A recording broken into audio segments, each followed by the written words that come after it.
पुराना बरगद। गांव रानीपुर एक शांत जगह थी।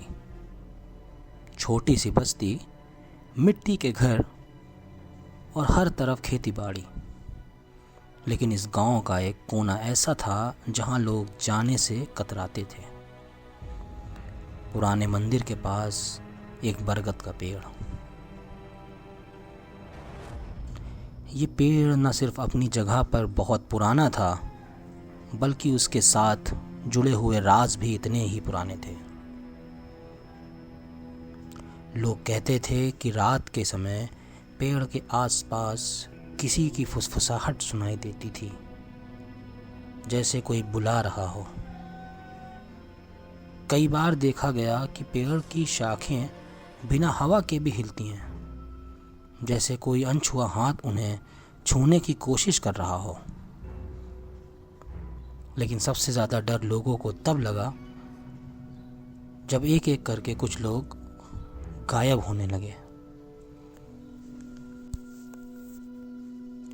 सबसे पहले कल्लू चाचा गायब हुए। वो हर शाम मंदिर के पास जाकर दिया जलाते थे। एक दिन वो गए पर वापस नहीं आए। फिर लीला, एक जवान लड़की जो अपनी माँ के साथ रहती थी, एक रात उसका भी कोई पता नहीं चला। जो भी लोग उस पेड़ के पास जाते या तो लौट कर नहीं आते, या फिर लौटते भी तो ऐसा जैसे कुछ देख लिया हो और कह ना सकते। गांव वालों ने फैसला किया कि उस जगह से दूर रहेंगे। लेकिन रवि, जो शहर से गांव अपनी नानी के पास आया था, ये बातें नहीं मानता था। ये बातें उसे फिजूल लगती थी।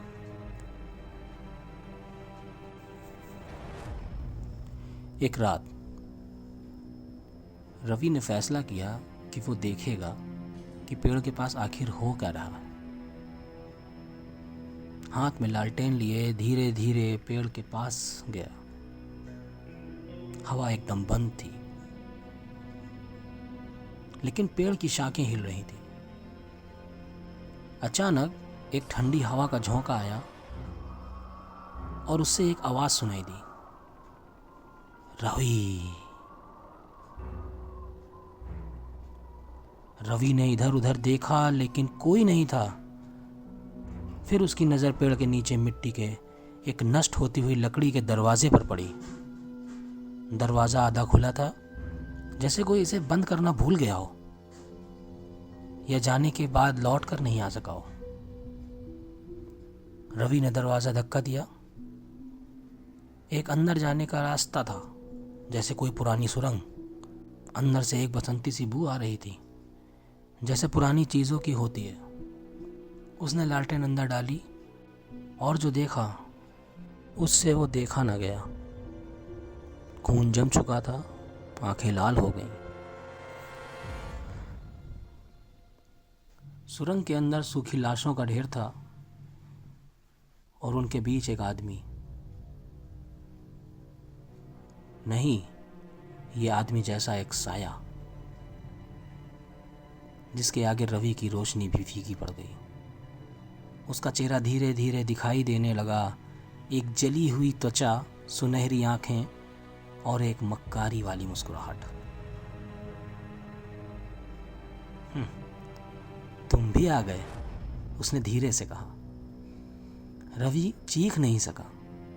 उसके पैर जम गए थे जमीन में। वो भूत कल्लू चाचा ही थे। कल्लू चाचा? रवि ने डरते डरते पूछा।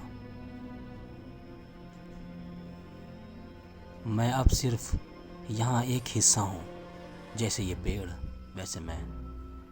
कल्लू चाचा के शब्द धीरे धीरे हवा में घुल गए, जैसे कोई पुरानी कहानी जो दोबारा लिखी जा रही हो। और तभी रवि को अपने कंधे पर किसी का हाथ महसूस हुआ। एक सूखा, ठंडा और चोंच जैसा हाथ।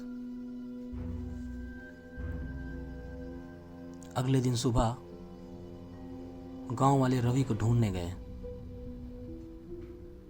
लेकिन उसका कोई नामो निशान नहीं था। सिर्फ एक चीज मिली, बरगद के पेड़ की सबसे ऊंची शाखा पे एक नया पत्ता,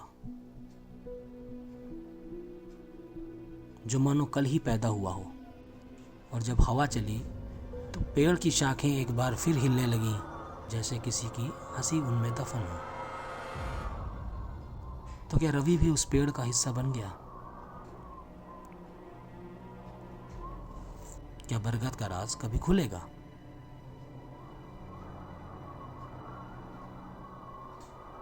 गांव वाले रवि को ढूंढते रहे। 1 दिन, 2 दिन, 3 दिन गुजर गए। धीमे धीमे लोग भूल से गए, जैसे और लोगों को भूल गए।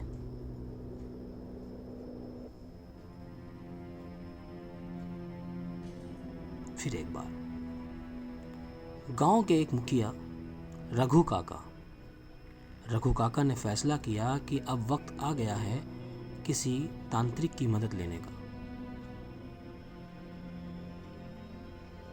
वो ज्ञानेश बाबा को लेने गए, जो दूसरे गांव में रहते थे और जिन्हें पुरानी रूहों और राजों के बारे में बहुत इल्म था। ज्ञानेश बाबा ने पेड़ को दूर से देखा और बस एक बात कही, ये पेड़ सिर्फ एक पेड़ नहीं है, ये एक कैद खाना है। यहाँ से वही आता है जिसे यह पेड़ खुद बुलाना चाहता है। लेकिन रवि तो बस सच जानना चाहता था, रघु काका बोले। ज्ञानेश बाबा ने पेड़ को छूकर आंखें बंद कर लीं। थोड़ी देर बाद उनकी आवाज एक भारी सांस के साथ निकली। ये पेड़ सिर्फ एक राज नहीं रखता, ये एक राज बनाता भी है। गांव वाले उनकी बात नहीं समझ पाए। ज्ञानेश बाबा ने एक कहानी सुनाई। पुराने जमाने में यहाँ एक तांत्रिक रहता था, जो अमर होने के लिए काला जादू करता था। उसके जादू का असर एक बरगद के पेड़ पे बंद हो गया। जब उसको मार दिया गया, उसकी आत्मा उस पेड़ में समा गई। उस दिन से जो भी लोग पेड़ के करीब जाते, वो या तो उसका हिस्सा बन जाता या उसकी यादों में मिट जाता। ज्ञानेश बाबा ने पीली मिट्टी पेड़ के आसपास छिड़की और एक मंत्र पढ़ना शुरू कर दिया। धीरे धीरे पेड़ की शाखें और तेज हिलने लगी, जमीन कांपने लगी और पेड़ से एक चीख निकलने लगी। एक ऐसी चीख जो किसी एक इंसान की नहीं थी, बल्कि कई लाशों की थी। पेड़ के नीचे वही सुरंग दिखाई दी जो रवि ने देखी थी।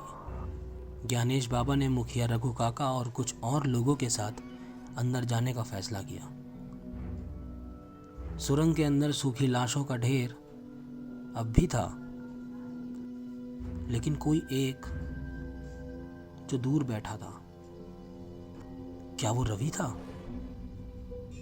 रवि जिंदा था, लेकिन उसकी आंखें अजीब सी हो गई थीं, जैसे उसने कुछ देखा हो जो और कोई देख नहीं सकता। ज्ञानेश बाबा ने रवि को उठाया और जादू के मंत्र पढ़ने लगे। धीरे धीरे रवि की आंखों में चमक वापस आई, लेकिन तभी पेड़ की शाखें तीसरी बार हिलने लगीं और एक आवाज आई, ये तो सिर्फ शुरुआत है, ये तो सिर्फ शुरुआत है। ज्ञानेश बाबा ने एक बात कही जिसने सबको डरा दिया। इस पेड़ को हम सिर्फ रोक सकते हैं, खत्म नहीं कर सकते। रवि तो बच गया, लेकिन पेड़ का जादू अब भी जीवित था। इस बार गांव वालों ने फैसला किया कि पेड़ के आसपास एक मजबूत दीवार बना दी जाए, ताकि कोई वहां ना जा सके। पूरे गांव वालों ने मिलकर उस दीवार का निर्माण किया। लेकिन एक रात जब सब लोग सो रहे थे, एक हवा का झोंका चला और उस दीवार की ईंटों में से एक शाखा बाहर आ गई, जैसे पेड़ कह रहा हो, मैं अब भी यहाँ हूँ, मैं अब भी यहाँ हूँ। क्या ये पेड़ कभी खत्म होगा या फिर कोई और इसका शिकार होगा? ये राज अब भी जीवित था, ये राज अब भी जिंदा था।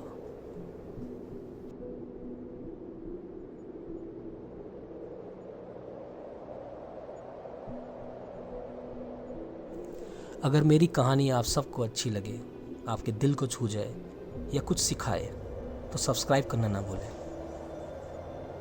आपका एक सब्सक्राइब मुझे बहुत खुशी देगा। और कमेंट में ये ज़रूर बताएं कि किस टॉपिक पे कहानी चाहिए। मैं कोशिश करूँगा इंशाल्लाह लिख सकूँ। शुक्रिया आप सबका।